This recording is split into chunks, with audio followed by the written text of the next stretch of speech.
Can we change the way we look at leadership?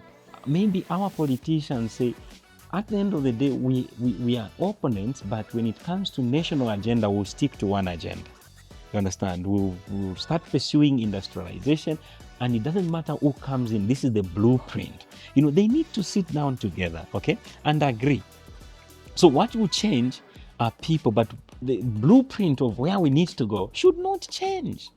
A mindset that wants to own is a mindset that wants to be responsible.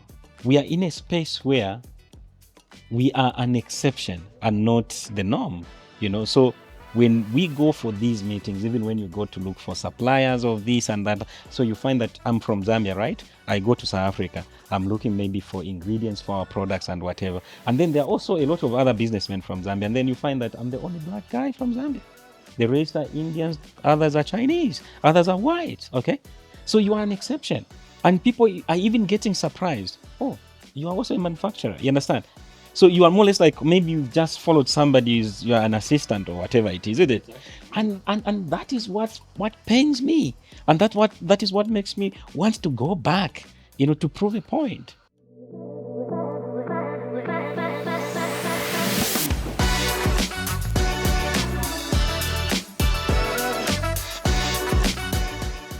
Could it also be because we've also built a reputation for ourselves that we're just not reliable? So I'll give certain examples.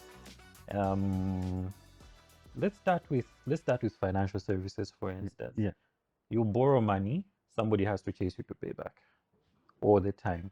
You are given a contract. First thing you do is you get, what is that, L300? You buy an L300 fancy suits. By the time you entertain 30,000 workshops, so you're given 10 million for a road contract. Yeah. By the time it's time to do the work, of the 30 million, Yeah. 29.8 is gone. You It's just have already 200 gone. and just say, it's expensive. We need to go back. I need a top up. We underestimated the cost. And I've also noticed sometimes when people are, even just simple works I'll do at home, Yeah. you find once you get somebody to do a contract, you Yeah. agree to say, no, it's going to cost you 5,000 kwacha. Yeah. You agree, this is the lowest bidder, Yeah. and what is bringing is quality and stuff like that. Yeah. Halfway through it, no, you see the 5,000 was little. We Yeah. actually, and it turns out to be the higher than, other The people who one who lost out was on the bid. giving you a So higher cost. doesn't that cause a lot of frustration? And is it like a reputation of good for ourselves that it then becomes a little bit easier to deal with a foreigner who is kind of on point all the time? Yeah, to some extent, it's true. It's true. And that's why I was saying we need to change our mindset from, you see, a mindset that wants to own is a mindset that wants to be responsible. Okay? You see, I've argued before, I've even written articles in the media where I've argued to say it's not every Zambian contractor that gets an advance payment and goes to buy a GX or a VX, whatever it is, okay? Those who do that are basically chancers, opportunists. Because honestly, for me, and to tell you the truth, when I came back to Zambia, the only thing that I wanted to do was construction. Because I felt I lived in a country where I have seen all these things happening, So I felt I can go there and build a big construction company that, can compete even internationally. Then I came. Then you started competing with optimists. And this is maybe what I know, and I'm going to speak it as it is. Almost every government comes with its own contractors. So now, these contractors who come, are they credible? Are they professionals? You understand? Because if I'm a professional, I know when I get the advance payment, I'm not getting it for free. That is a soft loan. Yep. I've used my own collateral, probably my own house, to get that money. So if I mess up, there's an advance payment bond. The client is going to cash in. So how do I risk? I can only risk if I'm not using my own powers. They say chimbwipakulani spalioko ashintilile. And maybe if I'm using, political powers and whatever, I know I'm gonna squander this money. I'm still not gonna lose my money. You understand? Nobody's coming after me. So now, what happens in that situation? So you have one credible contractor, and 10 of them are not credible. Then they all steal the money. At the end of the day, even that one who was doing well, eventually is going to be sidelined. then we're going to say, let's rely on the foreigners. The foreigners, on the other hand, we're not saying they don't use connections. They also use connections. But you see, they are smart enough. They know this is their bread and butter. So they get the contracts through connections, they get an advance payment, they go and deliver because they want to deliver more. And that's why you find that some foreign companies have been here since the MMD times. And they are still surviving because all they do is when the new government comes in, they just change their wings. They paint them red, they paint them green, they paint them blue, you understand? And they continue surviving. But for us, we are looking at it in the short term. Between now when my brother is, let's say, a counselor and when he leaves, I need to make sure that I need to show. Yes, that's the difference. So then it still circles back to, I would almost say, leadership and having proper screening mechanisms and not That's so right. much Yeah. connections. Yes, you can talk about connections, but I think if you screen right, irrespective of, your religion, which political party, and so on and so forth, you still find there's likelihood that you'll be able to eliminate, the opportunists and just leave the proper ones, and delivery will be better. Yeah. So, So, but what stops leaders? And I've never held a government position or yeah, anything like that. But that sounds easy. So why aren't we doing it? because we are Africans. We don't believe in tomorrow. We spoke about China and how by 2023 they already knew how their railway system would change by 2015, and they achieved that 2 years before the actual deadline that they set for themselves. Now, if you've set deadlines and we need to work towards this, you cannot risk bringing in any riffraff and give them a contract. But the riffraff You are funded my election. How do I that's the disappoint thing, you them? understand? That's the thing. And you see, the issue of 5-year elections, for me, it's another conversation altogether. You see, I have a lot of interest, though I'm not politically aligned at the moment, but I've got a lot of interest in how the affairs of my country are run. And I am a strong believer that perhaps maybe we are pursuing a wrong governance system. Because this is a system that has kept us at the same position for so many years. You understand? Governments have come, governments have gone, but certain places have remained without a school, without clean drinking water. Honestly, is this what it is? What about other countries who are practicing something that is different from what we are doing? How are they managing? If you go to China now, they'll tell you by 1970, we only had so many people with clean water. You go now, we've moved so many people to clean drinking water. Actually, statistics are showing that in 30 years, China has moved over 800 million people out of poverty. How did they do it? But Here we only have 20 million people, and more than 80% of those are poor, and we're failing to do anything about But it. my best example comes down to soccer. We had to debate whether Yuka Chitalo had 106 goals. There's no documentation, there's no data, There's there's nothing. just. So how do we, even the information that we have sometimes is questionable. So how do we even know that we're progressing? We are not. So, everybody comes and they just do works on the surface. You know, I I came back to Zambia 2008 when we started rolling out the projects here. And I started traveling around the country. So I would come for 1 month, doing the site visits and all that. And I was using, like going to Nakonde, would use the Great North Road. Trust me, I was there 2008. I was there 2013. I was there 2 years ago. The road has remained the same.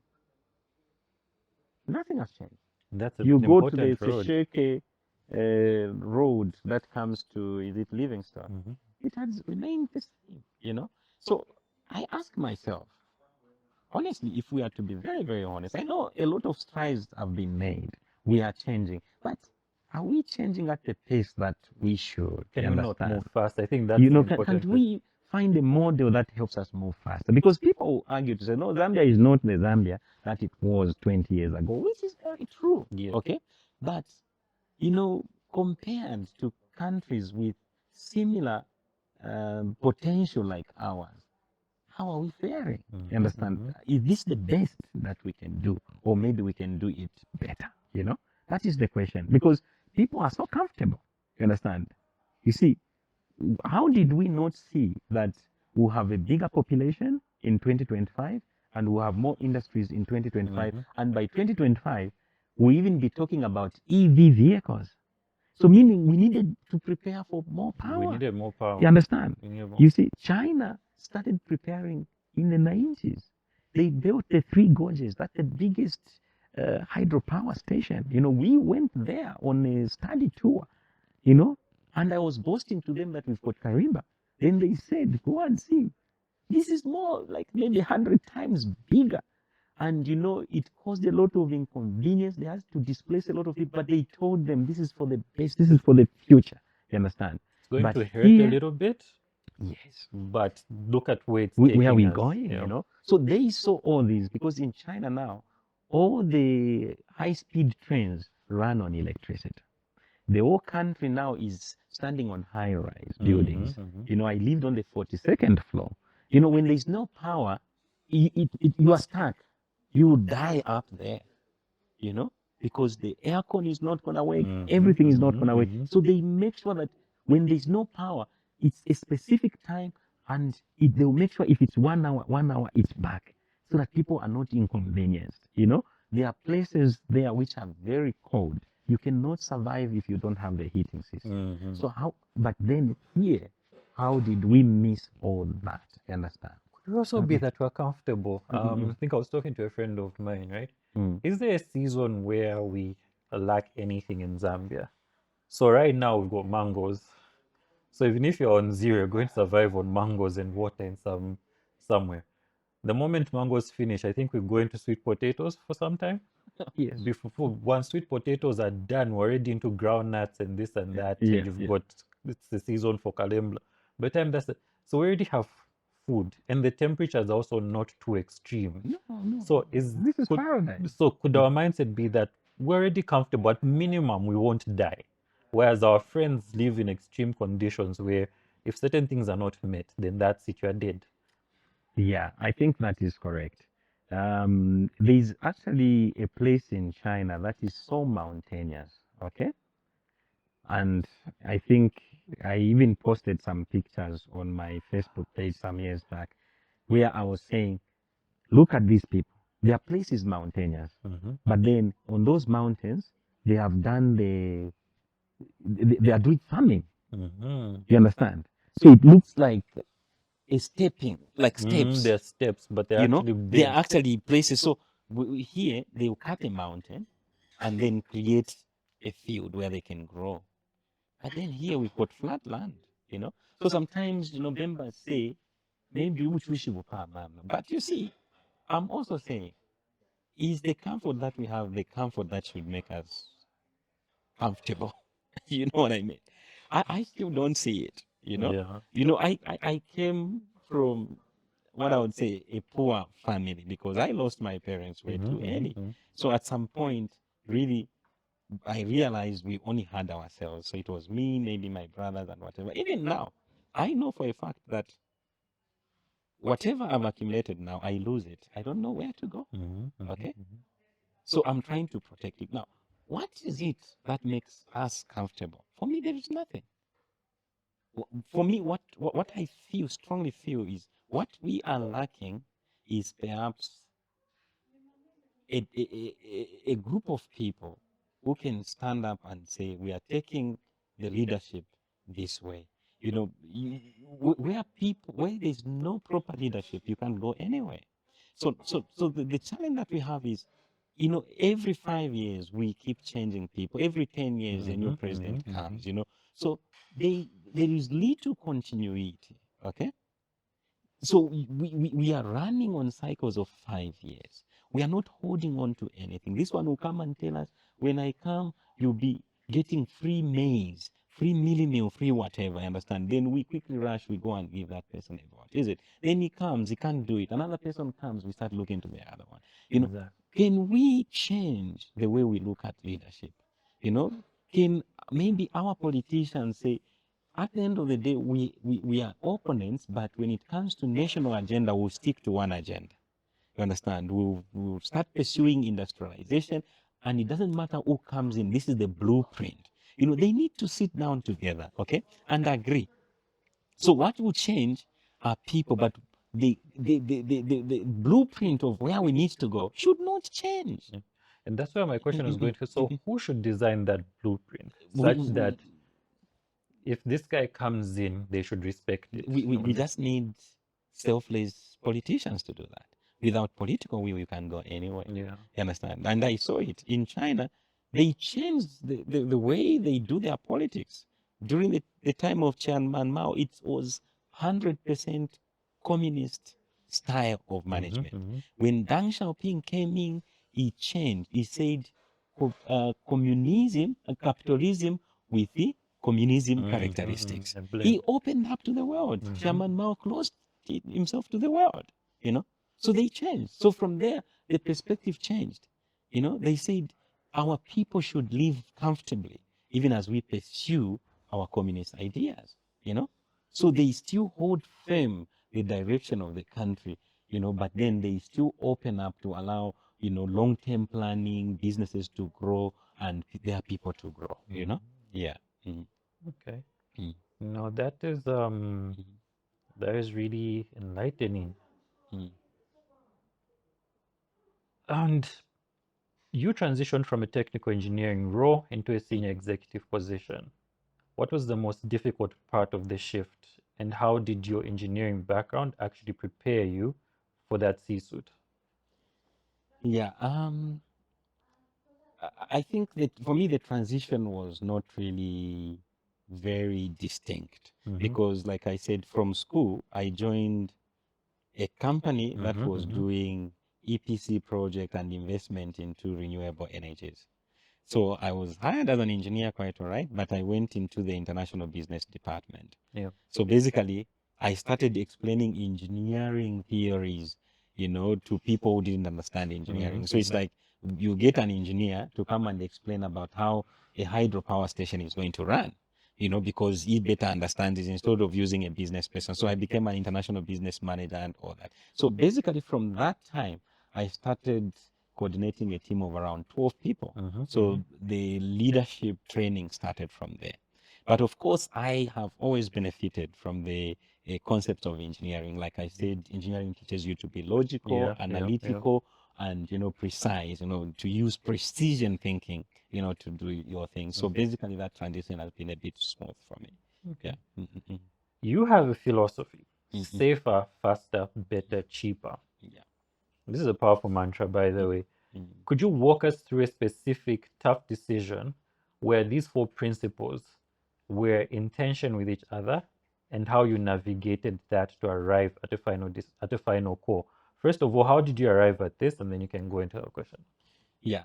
So we've got two mantras that we work with. One is foods for us by us. So basically, I'm a strong believer in us. Okay. So even the name, Legacy Manufacturers Limited, when you look at it, it's all coming from the belief that I have that we still need to build our own legacy as Africans, as Zambians. Okay. So when we coined the name of the company Legacy, then we moved on. We are going to be making food, all right?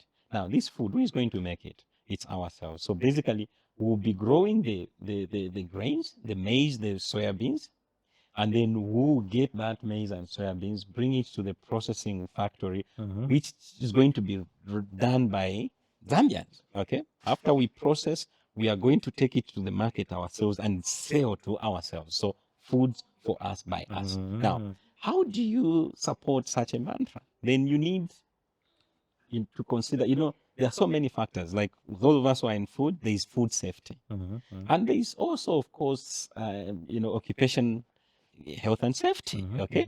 So you cannot just focus on the money.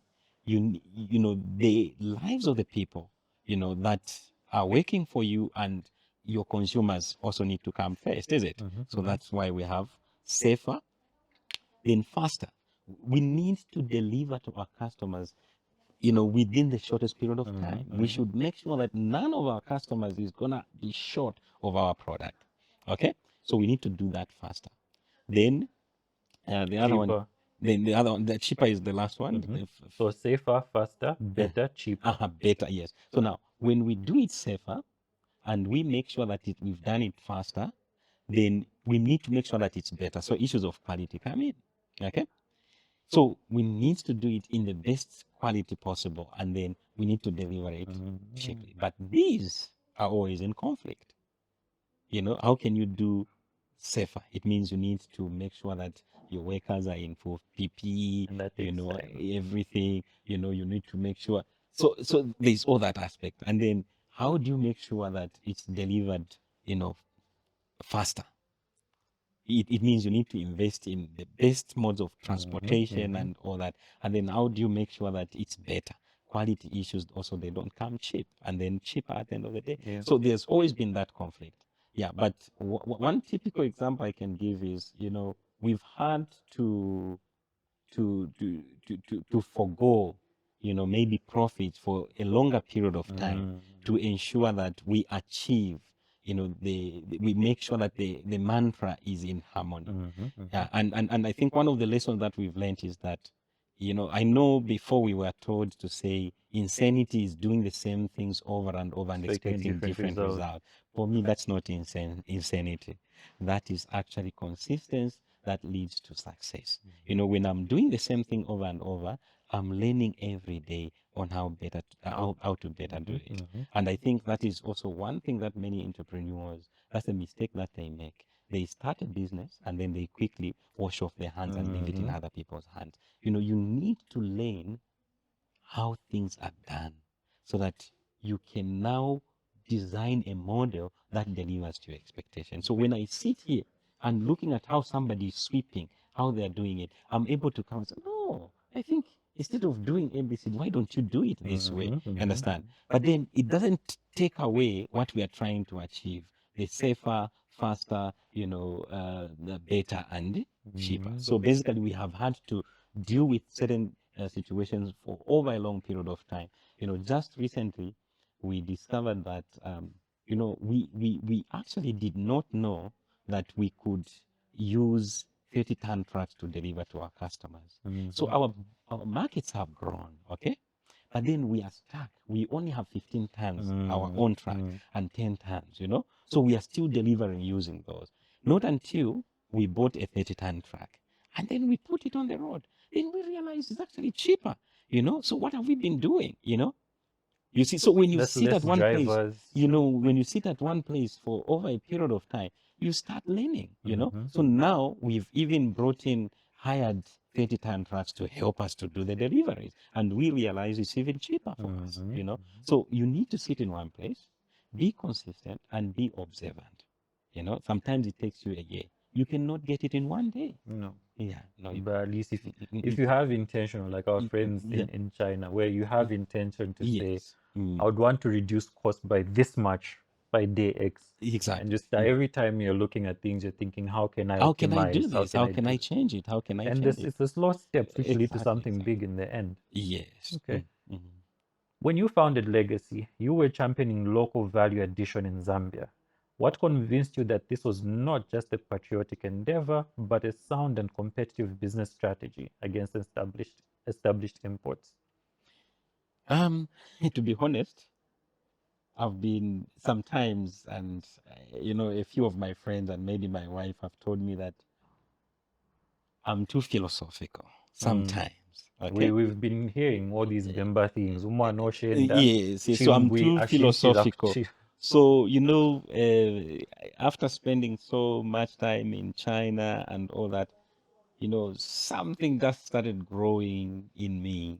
I started growing impatient. The patriotism started driving me and not reality somehow. Okay. So when I was starting out, I would say I was mostly moved by patriotism. And I would not rule out that even now I'm doing certain things out of patriotism because I still believe that the same way people like Kaunda took the chance to say, we can gain independence, okay? Whatever it's going to take. It's going to take our lives. We're going to go to prison. Some of us are going to be shot, but we have to take that bullet, because if we don't do it, somebody else won't. Somebody else, yeah. You understand? So a lot of people, some people have encouraged me. They're saying, what you're doing is correct, but it also comes at a higher risk to yourself, because you want to do something against all odds because you believe this has to be done by someone. If someone doesn't do it, then it means it will forever be far-fetched for other people, because if I don't run legacy and maybe make something out of it, honestly, somebody will not think about it because they will say, this is not done by Zambians. And you see, we are in a space where we are an exception and not the norm, So when we go for these meetings, even when you go to look for suppliers of this and that, so you find that I'm from Zambia, right? I go to South Africa. I'm looking maybe for ingredients for our products and whatever. And then there are also a lot of other businessmen from Zambia. And then you find that I'm the only black guy from Zambia. The rest are Indians, others are Chinese, others are white, okay? So you are an exception. And people are even getting surprised. Oh, you are also a manufacturer, you understand? So you are more or less like maybe you've just followed somebody's, you are an assistant or whatever it is. But it's actually you. And that is what pains me. And that is what makes me want to go back, to prove a point. But sometimes trying to prove that point has meant making losses because then you start pursuing something where you're not even wanted, you understand? Because there is also discrimination in supply, discrimination in sales. Sometimes we've made products, right? And then we've gone to the market. And then people ask, who is the owner of this business? Then somebody says it's Mr. Phiri. Mr. Phiri? No, we have too many on the shelves. We are not going to list it. Yeah. Okay? Why are they not listing it? Because who is Mr. Phiri anyway? They are used to hearing, oh, this company belongs to Mr. Patel or Mr. Jang or whatever it is, So now you have to go there and plead, And I tell people, what we go through in Zambia, Zambian business people, is actually even worse than what I can go through if I went to America and invested. It's harder for a Zambian business person actually to make it in Zambia than it is maybe when you are in a foreign country. Because Zambia is designed to think foreigners are the only ones who can do this. I've sent my managers to even go to sometimes government ministries to deal with something. You guys, you're from Lagos. We expected to see your bosses. I've gone somewhere where somebody has even said, are you the owner? With contempt, thinking I'm lying. You understand? Other people think, he's just a friend. Others, because I'm married to a foreigner, even say, it's a wife. You know what I mean? The wife is the one pulling the strings. Exactly. He's just the figurehead. So in the end, there's been a very thin line between reality for me and patriotism, And all I pray for is where patriotism is more and reality is little, God help me, because then I'll fail. Okay? But you see, it's something that is so strong in me, which I'm not willing to give up anytime soon. So, well and good. I'm going to go with patriotism sometimes, but I'm praying that reality also should come in. Of course, I'm analyzing what I'm doing. But you see, when you believe so much into something, reality falls off. It falls off. Yeah. No, excellent. Mhm. You have spearheaded the adoption of lean manufacturing and Kaizen systems. In the context of a growing industrial economy like ours, what does efficiency mean beyond just cutting costs? And how does it tie into skills development and youth empowerment? Yeah. So, what made China to become the factory of the world? It was two things. One, cheap labor. And the second one was efficiency. So the Chinese are very handy, okay? When you find a Chinese bricklayer, he can do the job 3-4 times better and faster than a Zambian. Even the so-called veterans in Zambia have actually tested it, and they couldn't meet up to that. You see, China is a country of over 1 billion people, okay? So every day you wake up, you are competing with 1 billion people. So the Chinese have grown up to believe that for me to survive, I need to be exceptional. Mm-hmm. So you cannot be mediocre and survive. But in Zambia today, I can say I'm a bricklayer and a mediocre one for that matter, but then I'll still continue having job Something because happened. you see, you won't find another one, you understand? So at least before you know that I'm mediocre, you will use me, you will pay me. And that's why there is even that issue of when they just come to your site, boss the person first some money, we mobilize, and then they just take your money and go, you understand? In China, you cannot do that because the competition is standing right in front of you. Mm-hmm. You do that already, 10,000 people know that one is mediocre, don't give him an opportunity. So you can't compete. So everybody now strives to be better. So besides cheap labor, efficiency helped China. Now, how does efficiency comes in? A lot of people would say, a business just needs to automate and then it's efficient. No. If efficiency comes in when we are automating our own day-to-day activities. It's not a machine that automates. It's a situation where I know that I wake up at 05:30 in the morning. I go for jogging for at least 30 minutes. I come back, I take a shower, I get my breakfast, I drive to the office, and I'm in the office for my first meeting at 8 o'clock. Then I'm efficient there. Then what that does is we become consistent, we become predictable. Then we deliver a service or a product efficiently to the customer because we are doing the routines. We've automated how we do things, and then everything just falls in place. So a country needs to adopt something like that. I keep referring to China, and my wife was even telling me that, why do you talk about China all the time? People even think I never even went to the UK and started in the UK, because I don't talk about it. I went and learned from people who are struggling, you understand? They were trying to learn everything, making mistakes and improving on them. When I went to the UK, all I found was a standard place. They know what they have done. They know how to do it. There are no surprises. They've been doing it for hundreds For of years. over 100 years, you understand? Then you went to China at a time when they were doing everything, make mistakes, redo it and all that until they got it right. Okay? So for me, that has stayed with me. There's a better story in China because you went there at the time they were going through all of the Exactly, motions. exactly. Maybe those who are going now, they are not seeing what we Yeah, saw, yeah, so it's different. yeah. So that impact, I saw it where I worked. I saw it in government. When, 05 in China, people have woken up. They are exercising. If you've been to China, it's very common. You see them doing Tai Chi, others jogging. What? After some time, 1 hour, there's nobody. Everybody has gone to bath. 6:30 to 7:30, buses Traffic. and subways are full. People are going to the office. You understand? They do the same things over and over. The same things. So we need to have a rhythm, okay, that drives us.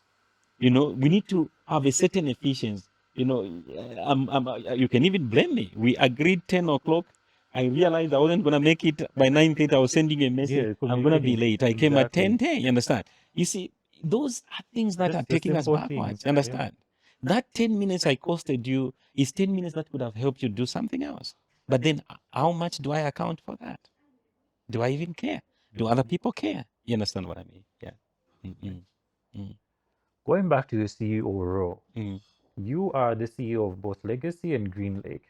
Yeah. How do you split your focus and strategic thinking? I know we talked about this earlier, but I'll Yeah. ask again. How do you split your focus and strategic thinking between these two distinct entities? And do you find synergies between agro processing and manufacturing? Oh yeah. Like I said, I think the strategy is in delegation. So Mhm. try to train as many people as you can who can take over.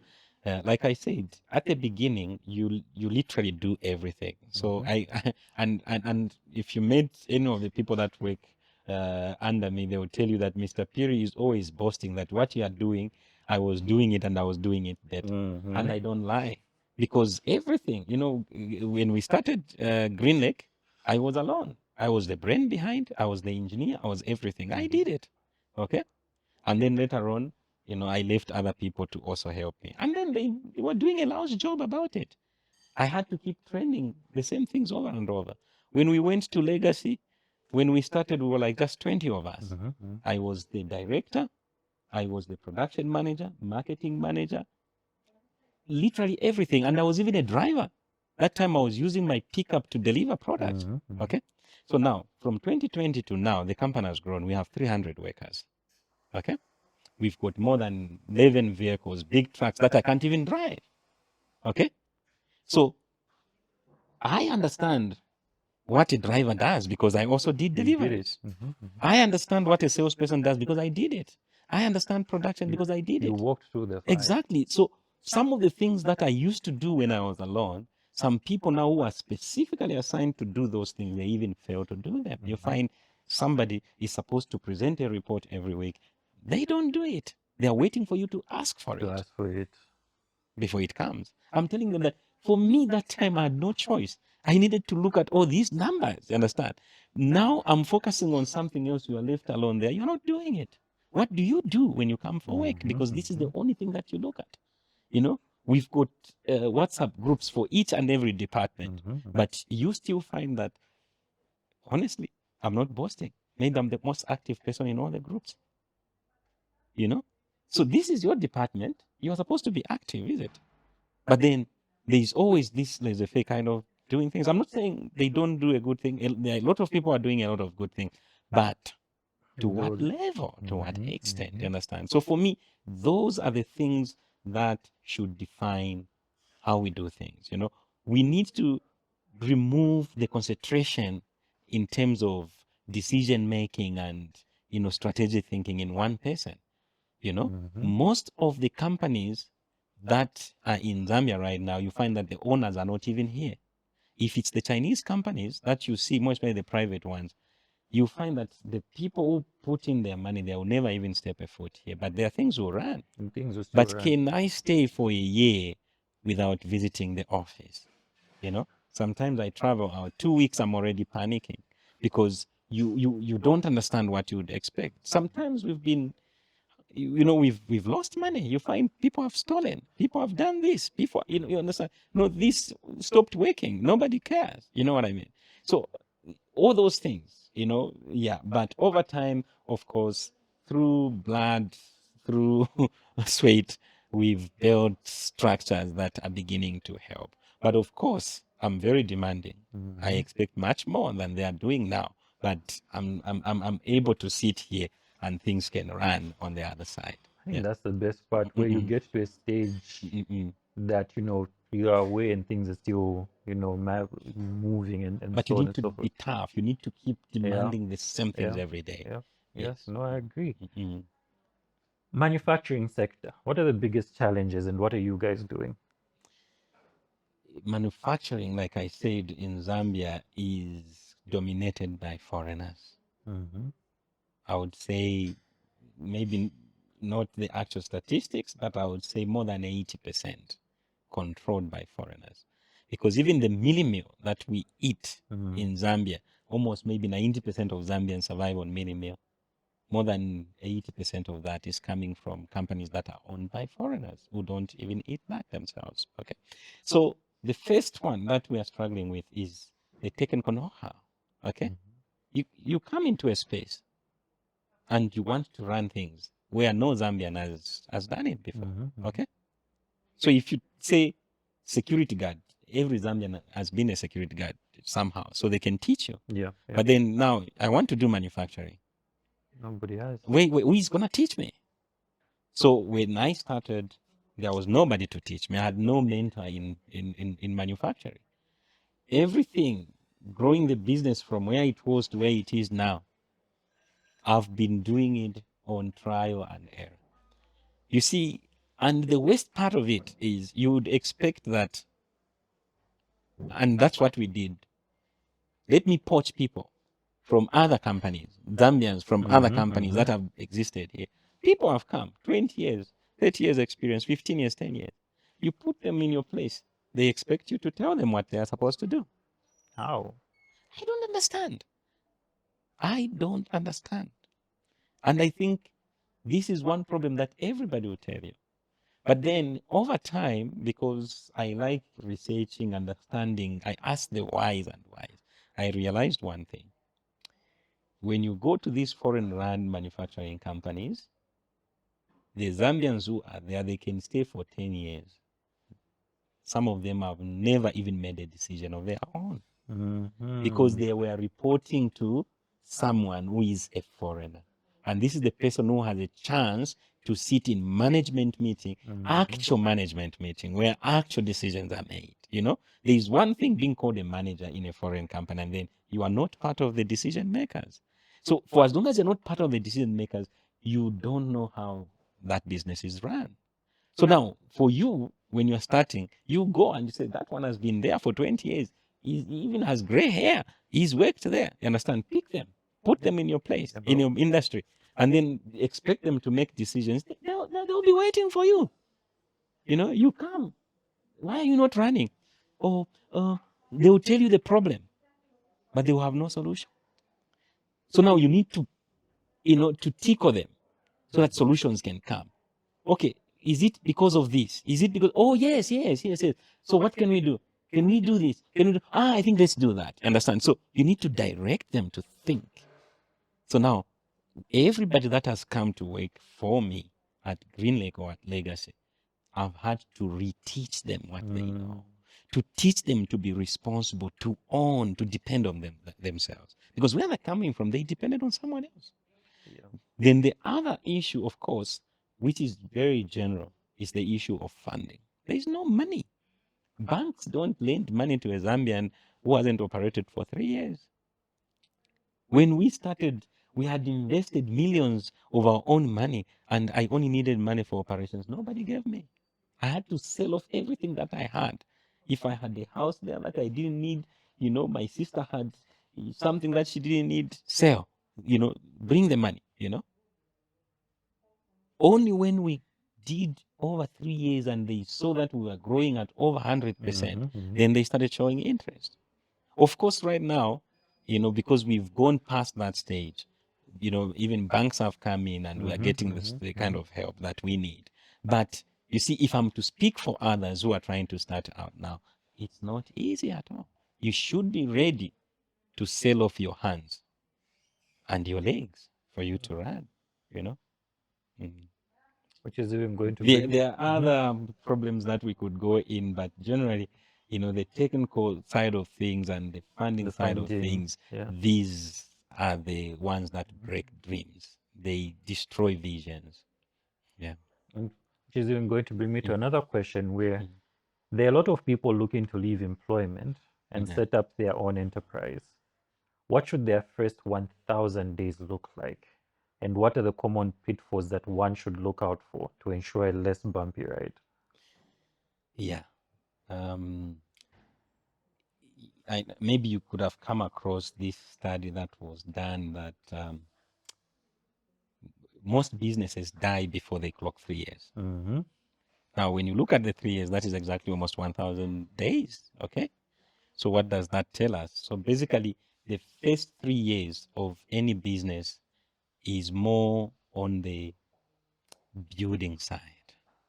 Okay. So you are starting to build. At that time, the business is very delicate. It's like a premature baby. You don't give them oxygen at the right time, they can easily die. Okay. So that is where now the owner needs to be 100% involved in almost everything that is happening. And that's where I picked all the lessons in Green Lake and in Legacy, because I was basically doing everything. That is the time where you cannot afford an HR person, a qualified HR. So meaning you have to learn the labor laws yourself. You have to learn to hire yourself. That is the time when you cannot hire a production manager if you are in manufacturing like me, because they will come at a cost. Okay? So meaning you have to learn how to do all these things yourself. That's the time you cannot hire good salespeople, And even if you hired them, maybe your product is not good enough because you're still at product development stage. You see? So you need to go and sell the product yourself. So there now you are learning everything from assembling a team, doing product development, doing sales, everything, So that is the time when you have sleepless nights. You need money. You need to go to the banks. You need to go to your friends. You see, I even ended up with microfilms because it wasn't working. Okay. Yeah, and those are It quite high wasn't rates. working. It was like you get so much money, you throw in, it's gone. Because there are so many things that you never thought about. You see, Yeah. I did my own business plan and I felt I had done a good job on it. Then come, the operation side of things, yeah, it was just different. Yes. So the struggle was real. Several times I thought about quitting, which is very true why businesses don't survive 3 years. So last year we celebrated our 5 years, and immediately the theme changed. We survived. Now we need to exploit the Now we need, potential yeah. because our brand is known. Right now, I'm not chasing customers. Customers are chasing for our product because they have seen us selling this product to their neighbor. They also want So it they and want, they are yeah, calling. You yeah. understand? We want this product. Can you also start delivering? Can we become your distributors? Can we do this? Can we do that? You know what I mean? So now it's a place now where you need to change your mindset because the initial 5 years or 3 years or 5 years, you are just basically surviving. Okay? Actually, when you pass the 3 years, of building the structures and whatever, you now start moving towards the stability stage. So 3 years. So it's like, okay, now you have an idea of what is going on, is it? Because the first 3 years, you basically also don't know. Okay, and that's why maybe even people to the funders, they're not willing to put in money because you yourself actually are not sure. You asked me, was I sure 3 years ago? I mean, that this business would be there. No. Every day I woke up not knowing whether that would be the last day that we're going to operate. Okay. But then after that, then things start changing. So now you go into stability, ABCD. And if you are lucky, maybe by the 60th year, you even start looking at scaling up. How do we even exploit the Congo market? Yeah, How do we yeah. do this and that? Because your brand now has got a footing on the ground. It has to be structured. You have built the foundation, So the first 3 years, you are doing the foundation building. The structure, the foundation is understanding yourself, product development, building sales channels, assembling the team. Then you start building the structure now, how are we going to do this? Is this working? So now try and error. You do this, it doesn't work out, let's move to the next one. Let's move to there until you pick what works. So, and time moves so fast. Before you realize it, it's gone past 3 years. You know what You're works, moving you in know 3 years, what 5 years. doesn't work. Yeah. Then stability stage, then scaling up stage, just like that. Okay. And lastly, what is the single biggest policy or mindset shift that needs to happen across the continent and in Zambia? More importantly, Zambia, to unlock this potential at a faster rate, this potential that we have. In terms of mindset, it's like what I said. Let's move our mindset from being, dependent to owners as Africans. Okay. Yeah. So when we adopt the mindset of owners, you see, we'll care about how everything is done. Even when we go to work for foreign run businesses, we'll care to know how they do it. Okay. Because we want to own it one day ourselves. Okay. Yeah. So when we remove the dependency syndrome, I don't want to depend on them. I want to depend on myself. Then it becomes, easier. But I'll tell you one thing. 5, 10 years ago, I believed every Zambian can go and start a business. Right now, I don't believe it. I don't believe it. I'm still saying Zambians can still identify people that have the stamina, the intelligence, and the zeal to run businesses and then run besides them. You don't need to own a business to be an entrepreneur. You go to Silicon Valley. Everybody that started the business with Mark Zuckerberg is also a billionaire. Everybody that started with Elon Musk is also a billionaire. Understand? Are those not businessmen? They are also businessmen because they provided strategy. They provided. What we need to learn is how can I find, Henry and support what he's doing, and eventually also become a partner in his business. You know, a lot of people come, and I've been trying to share this vision with my people to say, come and be of my support. Eventually, when this business has grown to a certain level, I would want also to sell off shares. And then for people who are working with me, your shares will be sold through maybe your gratuity, your leave days, and whatever. Then you become part owner. Become part of the business. You understand? As well. Yeah. But you see, people are impatient. Everybody wants to get a 50,000 and they go and want to start it. But you see, I see a lot of people crying. A few years back, there was a group of people who were forming companies on a daily basis. Today, we formed these companies into farming. Tomorrow, it's into gold mining. Where are they now? Gone. You can't even trace them. Because, you know, registering a business is different from running a business. You are better off you register one and then you group yourself together and then you run it to perfection. Then everybody else comes and buys the shares. It's not about today you are running this, tomorrow you're running that. It doesn't work that way, you know. Then on the policy side, so on the mindset side, let's move from being dependents to being owners. So it doesn't matter where you work, have the mindset of an owner. Have the mindset of an owner. Oh, yes. Then you do better because, you know, the other day I was struggling with some guy, you know, who left the keys to the storeroom with someone else, and then somebody was caught stealing. You understand? So I was saying, do you leave your home and leave the keys with anybody on the street, and you expect to find your TV in the house? It's the same thing at work. Have the mindset of an owner. If you can't do it at home, you can't do it at work, is it? You know? So let's move away from being dependents who don't care, you know, to being owners who are going to care. Okay? If you carry your own bucket of water, you care about every drop from it, is it, as you move? Yes. Now, on the policy side, I think we need to look at how, you know, we treat our own people. Do you know that up until 2021, you know, for you as a Zambian to invest in a multi-facility economic zone, you also needed to have the same amount of money as a foreigner who is coming from far. And they have a lot of it. They have a lot of access, and their rates are much, much so lower. Now, how can you create the same, you know, barriers for me to do business in my own country like a foreigner? So our system, our policies were designed to support FDI. And you know, sadly, nobody realized this. And you know, I'm a victim. When I was beginning to invest in legacy, I wanted to go into the multi-facility economic zone. You see, because that's where I would have benefited from the incentives and all that. So I went to ZDA and I was told you need $250,000 of investment for you to go there. I said, but I'm a Zambian. They said, no, you need that. So show us proof that you have this money in the bank or you've bought machinery. So just as well, the equipment that we were buying was almost worth the same amount. So I said, okay, yeah, the documents, I've bought equipment. Then they said, okay, now go. So I go to Lusaka South Facility Economic Zone, they're showing me a piece of land. Then I need money to go and build a factory there. Where am I going to get the money? It's even more expensive than what I've invested.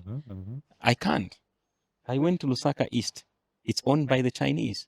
They told me, before we can sign a contract with you, you need to pay. Understand? I said, but my machine has not come. They said, then we can't sign for you. I paid before my machine came. Every month I was paying $2,000 and my machine took 7 months to come. I lost 14,000.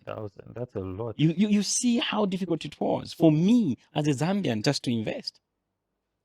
So we need to change and look at a Zambian as a special case. It's like you've got so many children and then you've got one with disabilities. You can't treat them the same way like everybody else. They need to understand that Zambia needs to start from somewhere and build to something.